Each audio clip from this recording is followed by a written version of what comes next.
Hi there, it's Robin here from quiltingintheloft.com.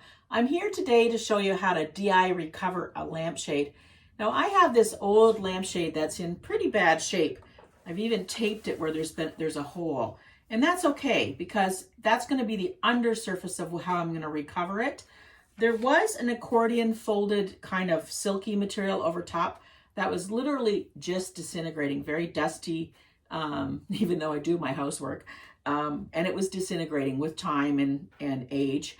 And I'm going to go ahead and recover it. So I want to let you know that you should have some newsprint or some craft paper or something and a fairly good size on your table, because today I'm just going to make the pattern for this lampshade.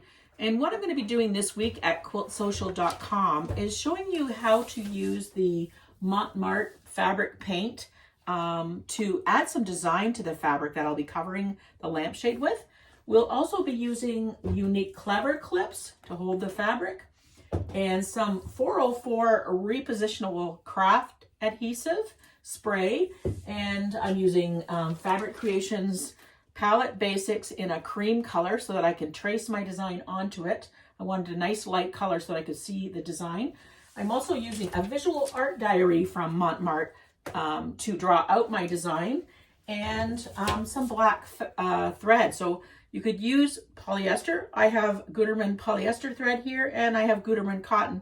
And I'm going to decide once I get sewing which one is going to work for me. You'll need scissors, as I said, paper, and a pretty good sharp pencil, and to get you started. And then I encourage you to go to quiltsocial.com this week to look at my written tutorial about how to do the coloring with the fabric paint, the painting on it.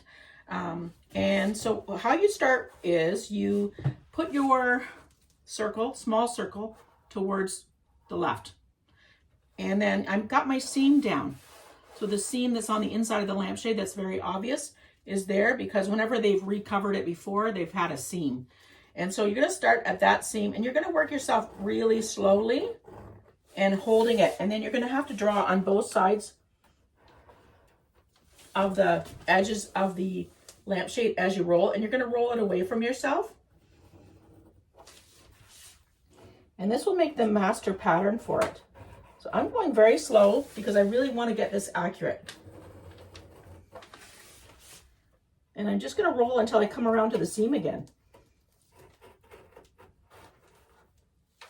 And so I'll probably speed up the video so that you can see this, but it's kind of boring, let's face it. And I'll see you shortly. And up next, I'll show you how I actually add to the pattern to make it work to cover the lampshade. I just want to make note of a couple of different points. I've added 3/4 of an inch for cutting fabric as a little note here. So you'll have to add about 3/4 of an inch of fabric. Okay, you're gonna, one end, short end, you're gonna leave it cut as is. The other end, you're gonna add 1 inch. And then for cutting fabric on the outside, the biggest, roundest edge, you're gonna add 3/4 of an inch as well. So 3/4 of an inch here, 3/4 of an inch here, 1 inch on one short side, and just cut as is on the other side. I've also gone back over it in black marker, and I drew these edges with a ruler, and I forgot to mention that, but I did draw them with a ruler, okay? And I additioned it a few times just to make sure it was correct before I put the permanent markers to it. But that's my pattern made.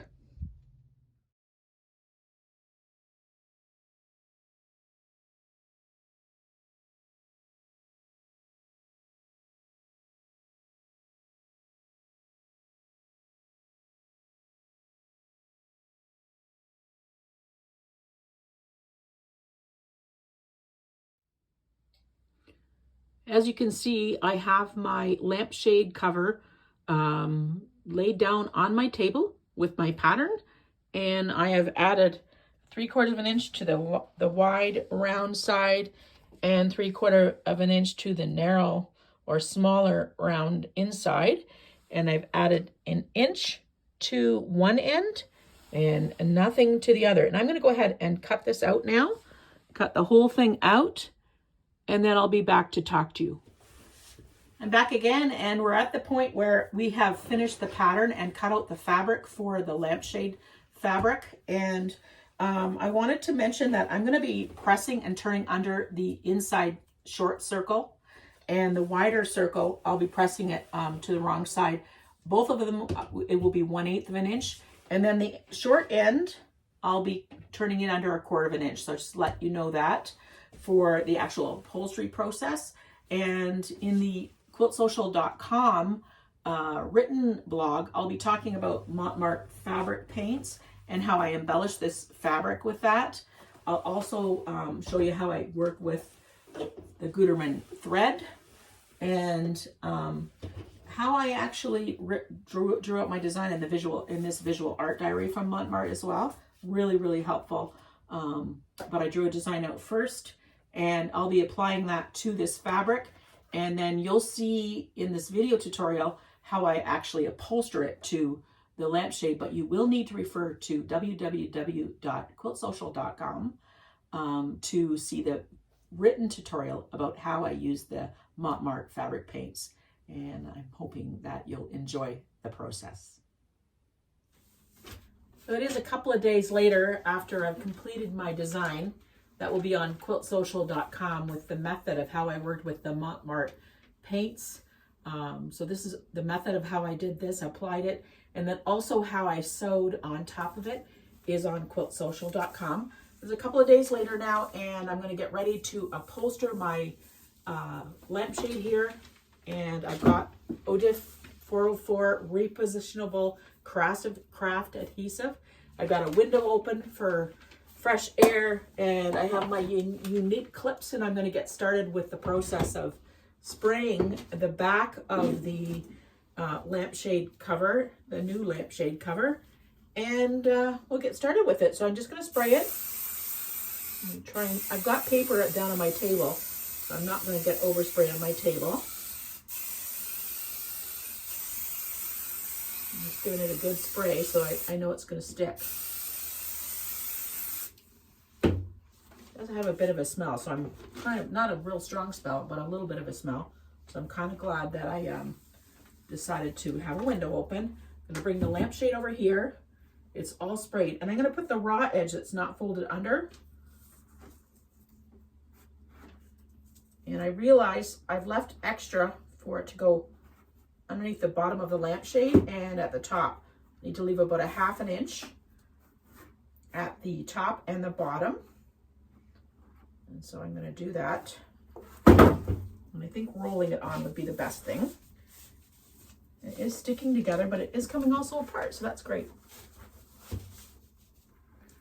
And I'm just going to roll it towards myself very slowly. And I'm going to check to make sure it's all smooth. Oops, I see that it's not, but it's repositionable, so I can fix that, which is great.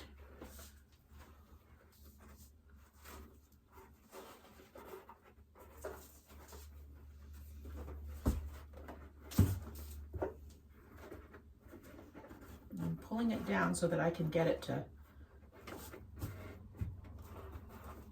go under the finished bottom. I think it's just really a case of sculpting and manipulating it a little bit to make sure it's all smooth.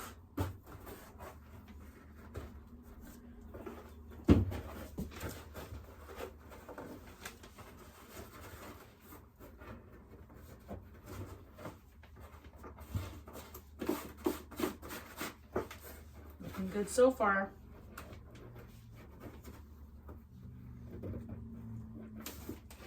I'm going to use my clever clips as I go to kind of turn it under.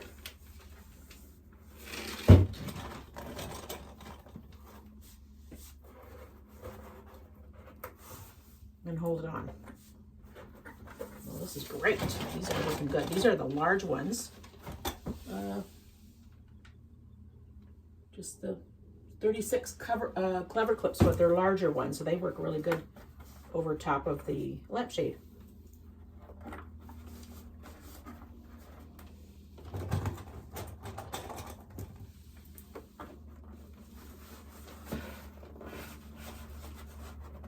And I had drawn a line at the bottom of my design to kind of indicate where I should be, so that's helpful as well.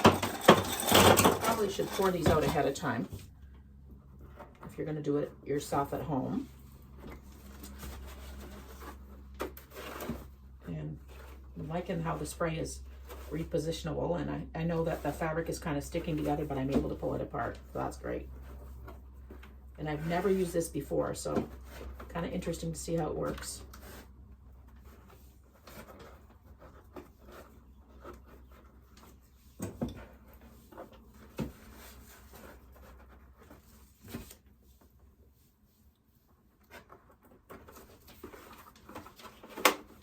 These clips are definitely a godsend. If I didn't have them, I have to have a second set of hands, and I don't have that because I'm doing this at home on my own.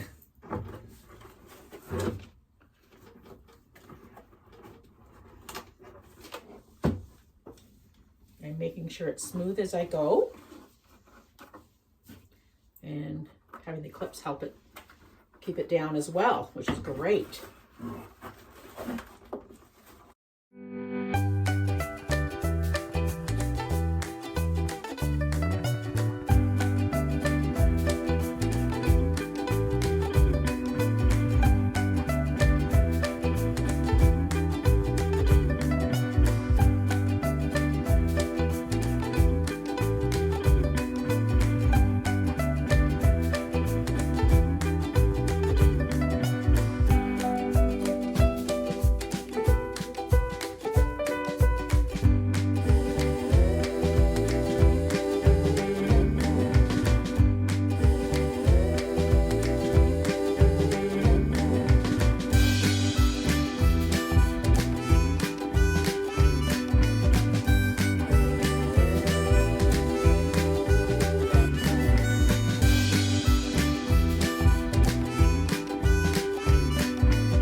I'll finish up here and I'll be back to show you what the finished product looks like.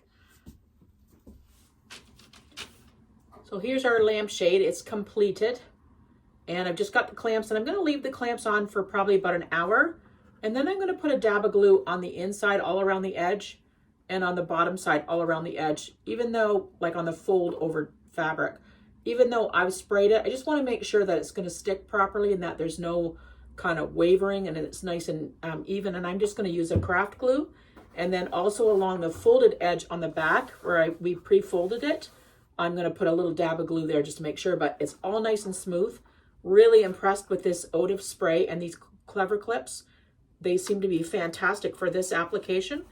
I'm going to keep it in my supplies of glue in particular. I have a drawer of different types of fabric glues, but this is really repositionable, which I'm really impressed with. It does say to shake it well before use and to make sure all surfaces are clean and dry.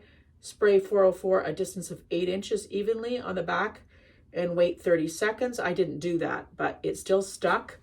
And press it into place firmly. Glued item may be repositioned again and again. So that's awesome. So that's an awesome spray, and these Clever clips have worked really well. I can see them for many applications, including bags and other thicker things that you're working with when you're sewing.